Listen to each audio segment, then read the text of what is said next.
I am Helen Knight with Dreamtime Healings, and I have a lovely lady, Erin Fisher, here with me today. Welcome, Erin. Thank you, Helen. And we are something new I thought we'd try out is hopping online and sharing about the divine feminine work that we're doing together. And Erin has been a big part of that. She joined we'd had a little pre-interview chat and we came up with that she's been in my community for about 3.5 years. Mhm. And she started with coming to one day plant medicine retreats. And then Spirit guided me to start working with plant medicine in combination with womb awakening. And so I started women's retreats, and Erin has done two of them. And then from that, she decided to come into the Divine Feminine Reclamation Mentorship Program, which is what we're going to talk a little bit more about today. So before we dive in, Erin, do you want to share just a little bit about you, where you're at, and why this work called you in initially? Yeah, I think when when I went to my first plant medicine ceremony, it was the summer of my 40th birthday and just felt all within my body that it was time for another evolution. I had done a lot of deconstructing of religion and letting go of a lot of the Hmm. stories that didn't serve me anymore. And so that first plant medicine ceremony w- really ushered in a big shift. And then doing the first women's retreat was another massive shift in I didn't really understand it at the time, but releasing a lot of anger around patriarchy and toxic masculinity. But it was the beginning of the softening. And I heard Spirit say in that ceremony, softly, softly, gently, gently. And that then led to a conversation with you around the divine feminine reclamation and wanting to continue to release that anger, continue to soften. Felt so disconnected to my womb, so wanted to really explore that. Um, and kind of tackling body shame. I told Helen that I was a never nude. And at 40, like I didn't want to do that. Or in my 40s, I don't want to be a never nude anymore. I don't want body shame. Like I want to love this beautiful vessel that is taken care of me as long as it has, and just wanted to continue to soften towards that as well. So I think that's what led to the divine feminine reclamation work. All right. And did you have what I found is I even before I was doing this work with the women, when I said the word divine feminine, Mhm. women just lit up.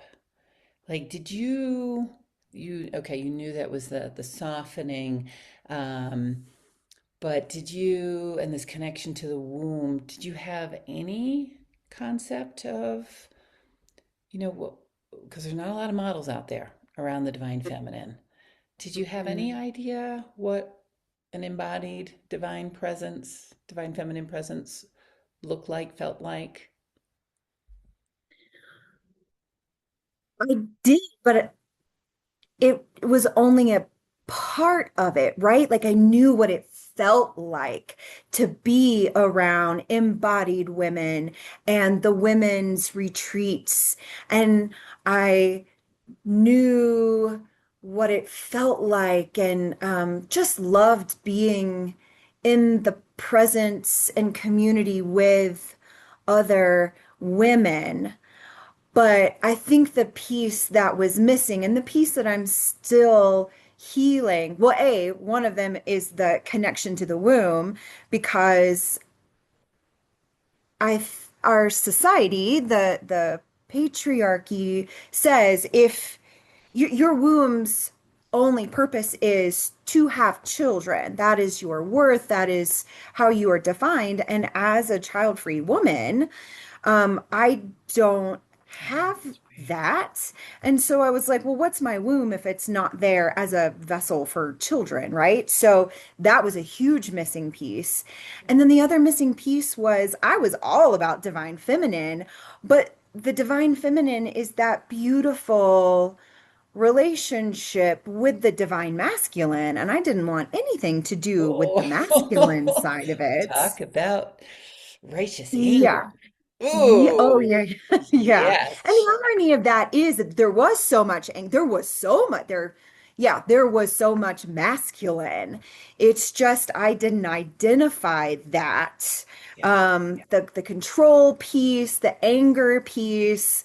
I wasn't identifying that as the masculine side of it, and it was the toxic masculine side of it as well. So I was like, "Yay, divine feminine! I love this. This is wonderful. Like, let's just like." We're beautiful ladies in dresses and like let's go do lady things. Yeah. But without that connection, the important piece of the divine masculine and feminine, as well as that complete disassociation of the womb, those were two big missing pieces of it that I So, had no idea at the yeah. time. Yeah, I think that's something that when women come into it, I say, yes, we're doing the divine feminine reclamation, and we're also working with our inner masculine because we're Yeah, both. yeah, And yeah, and there's this dismissal, right, as you just said, like that's very common.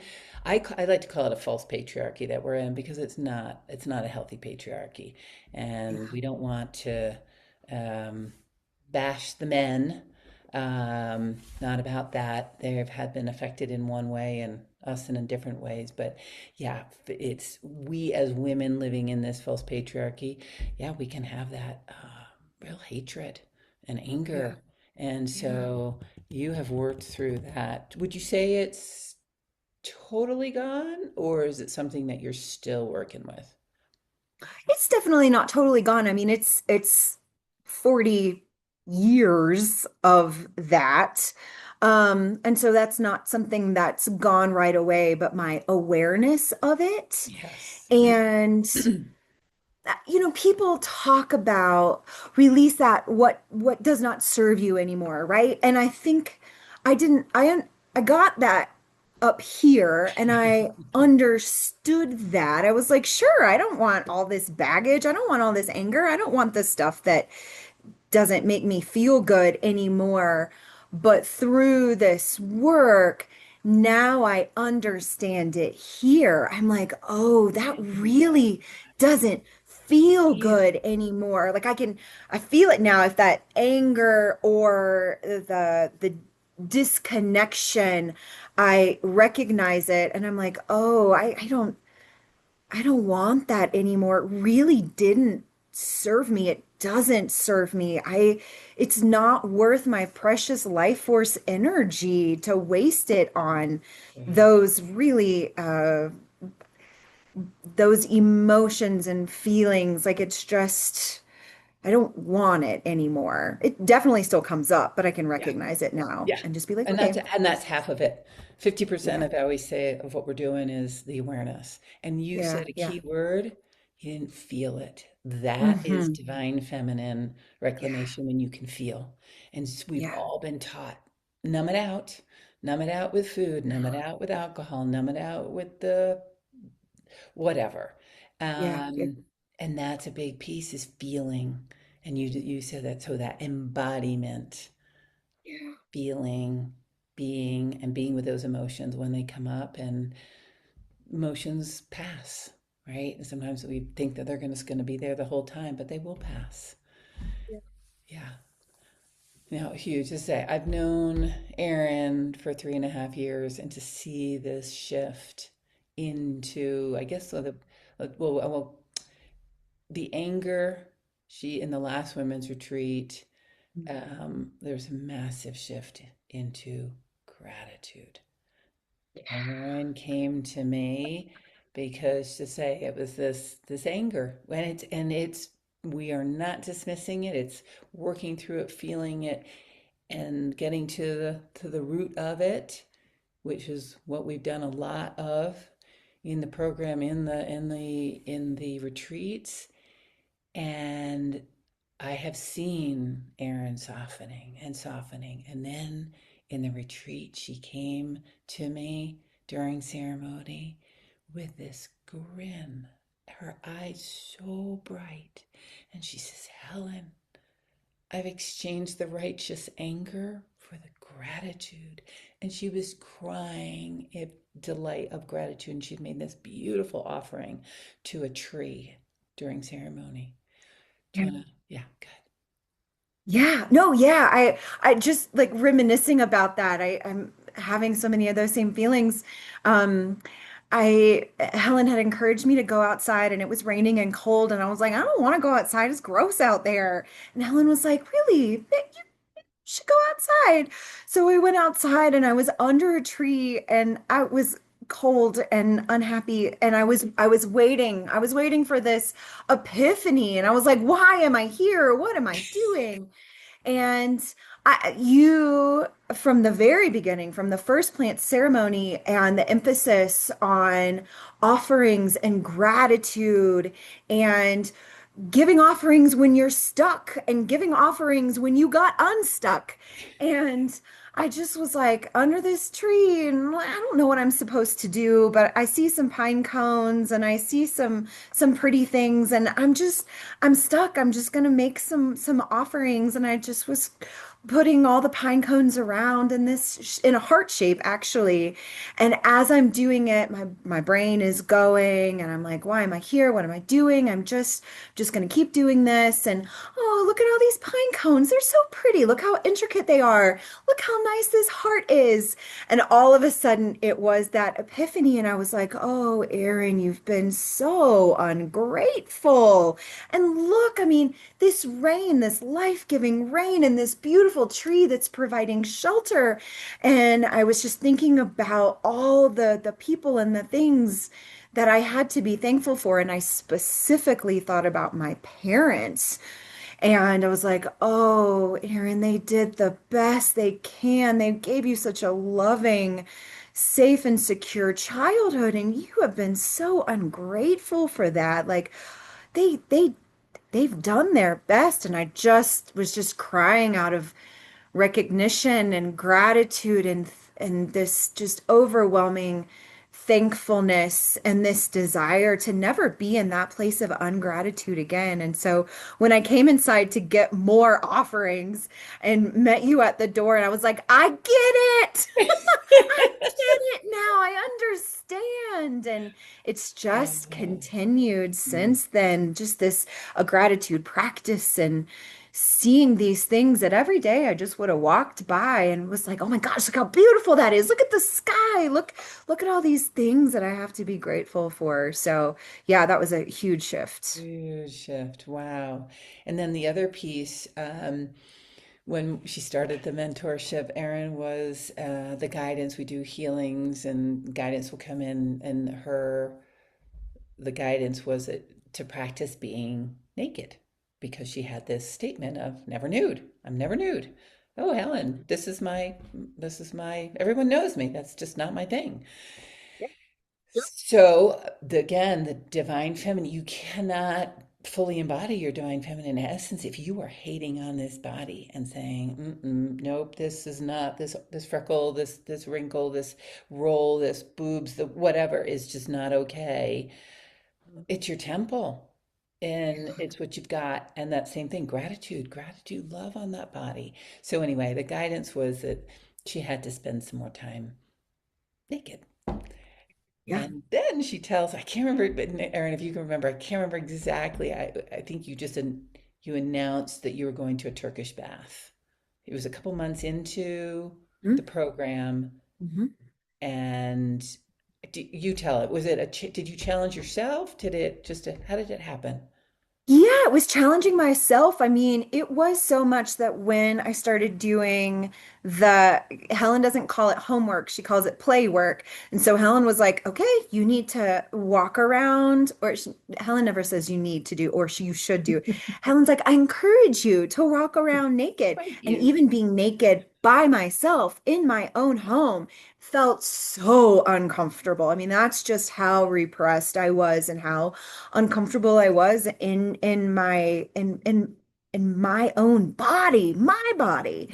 And so started with that and started with some of the play work.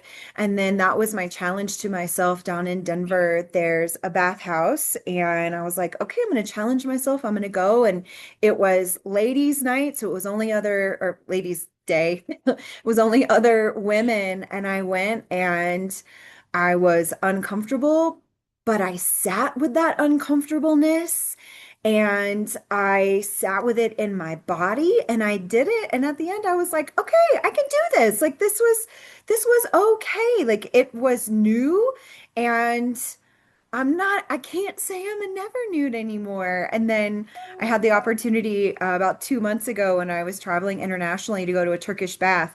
And the difference between a year, and I was like, yeah, sure, let's go to a Turkish bath, no problem. Like, this would be fun.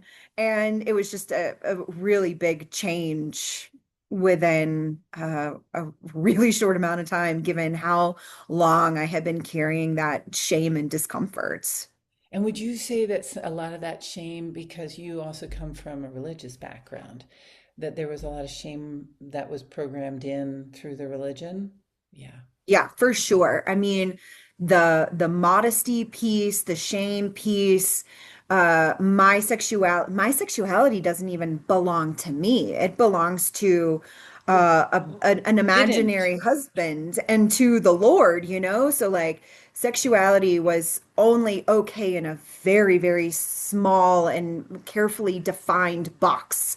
And then, of course, when that's your sexuality and your body is part of your sexuality, oh, how could it not then be a part of my body and my modesty? And it is my responsibility to protect men from my body and, you know, the shame around that as well. So it was a lot to unpack there. But you're doing really well. Like, Thanks. I mean, you've come a long way, a long way. Yeah. It feels authentic. It Yes. feels so good to like love myself when that's not where I came from. That loving yourself was, you know, you're supposed to love others and love God. But loving yourself was not a part of that equation. And it feels right. Wow.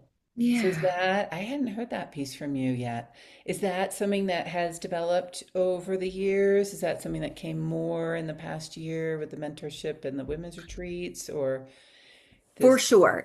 Yeah. It started with the first women's ceremony and how when we were getting dressed that evening in our goddess gowns and I pulled my dress out of the wardrobe and closed it and there was a mirror there and I hadn't been, I mean, I was really close to the mirror. I hadn't been that close to a mirror in a long time, unless I was saying bad things about myself. Oh, look at that hair. Look at that wrinkle. Like, that's the only reason why I'd be so close to the mirror, right?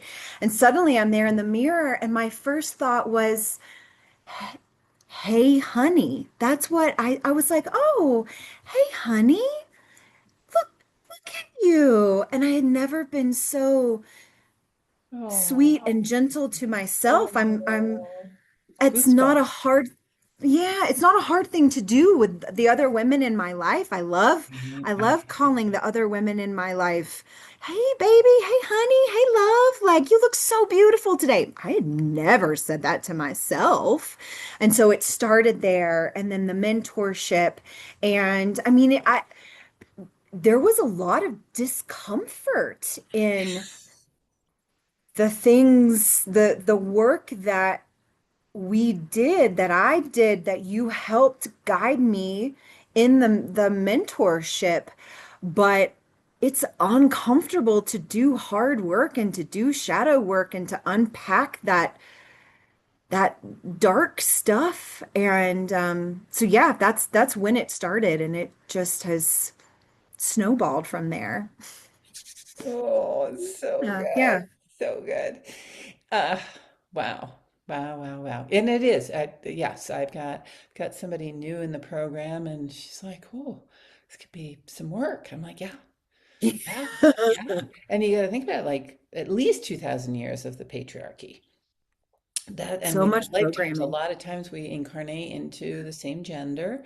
And so if it's even not from this lifetime, we might have it from other lifetimes, and it's in our DNA, and it's part of the divine feminine reclamation. And maybe that we'll come around to this to wrap up, but is to be seen, to be heard, to be witnessed, to be celebrated. We women are taught to stay small, not shine. We can have fear of that because of what happened to us, maybe in another lifetime, not so much in this lifetime. Believe me, I've been doing this now for 16 years. The first time I had to get in front of a camera, oh, Mhm. terrifying, or lead a Yeah. group, terrifying. But part of that reclamation is being big and bright in your essence, in Yeah. your what I'm loving from the women, what I'm hearing from a lot of, and you've said it now, is authentic, being your authentic Mhm. self, which seems it's like it almost to me it sounds almost cliche when people Yeah. use it. They're promoting something, and so for me it's not something I put out there when I started the mentorship, but to hear women saying I'm coming home to myself. Oh, Powerful. powerful. Yeah. So and of course, it's a continued journey, but you've got lots of Sure. tools, you've got a lot of awareness, you've got a strong foundation, you're going to continue. How is how would you say you are walking in your divine feminine today, right now, as the Erin, and including I like to call it your womb oracle. Um, Oh, You I know, love that. some women like to call it womb consciousness, but I like Hmm. to think of it's the seat of our power. So Yeah. where are you with that like today? Mm. That's a good question. Let me just sit with that for a moment. I Mhm. think right as Mhm. I said that, I realized so something that's been happening, and this is rather recent, is along with the softening, it is this. Goosebumps. I'm not jumping to have a response right away. I am becoming more and more comfortable. As soon as I said, let me just sit and I think know. about this so I can listen to myself. And typically, for an interview like this, a conversation, I'd be like, well, I need to prepare, I need to write all these things down, I need to achieve, right? There's this, like, that's the masculine, and that's important. Yes. I have to achieve things in my job, but to say, just give me a second so I can tap into myself and I can listen to what I have to say. And it's okay to be silent and to be still for a moment, to be able to tap into the womb oracle, to let myself have a moment of stillness and quietness. So that's really, of Huge. course. When you took that moment, I said, "Oh my God, it's yes," because There everything you it is. just said, check, check. And I did a little bit. This is my first one, and I did a little Yeah. prep. Got some help getting interview questions. I haven't even looked at them. when Aaron and I started, because I want that authentic flow, and for it Yeah, just to yeah. channel through, let the feminine, which is the flow, the mystery. And so Aaron and I said, all right, I just did a little prayer before, and some soul song came in to Mm. help. And I knew when they brought it through, it was to help us just ground and let this just flow as it has so beautifully. And I celebrate, Aaron, how you have just modeled. Just take a moment. Yeah. Absolute beautiful. So Thank you. pausing and listening. Yeah, listening to your Thank intuition, you. listening to the womb. Wow. And yes, that is from hard work that I've done, but that is because of you and your role as an oracle, as a healer, as a medicine woman, as a individual who can create such a safe container to be able to do that. That's why. I mean, I'm so appreciative of your leadership and guidance in helping me with my own journey. Like I've got to be the one to get there, right? But it's like you're like, here's my hand. Let's do this together. I'm gonna give you some tools. I'm gonna bring in the soul song and yeah, I mean, I'm just so appreciative to you and your guidance to help me get here. Thank you. Yeah. Thank you so much, Yeah. Aaron. Aaron, Yeah. beautiful. Well, I think that's a wonderful place to wrap up. Thank you for sharing everything. That was so fun. I was It a was. little Yeah, it nervous, really but I was was. like, oh, see, we trusted, we leaned into the mystery, into that feminine energy, and here we are. So thank you so much, Erin.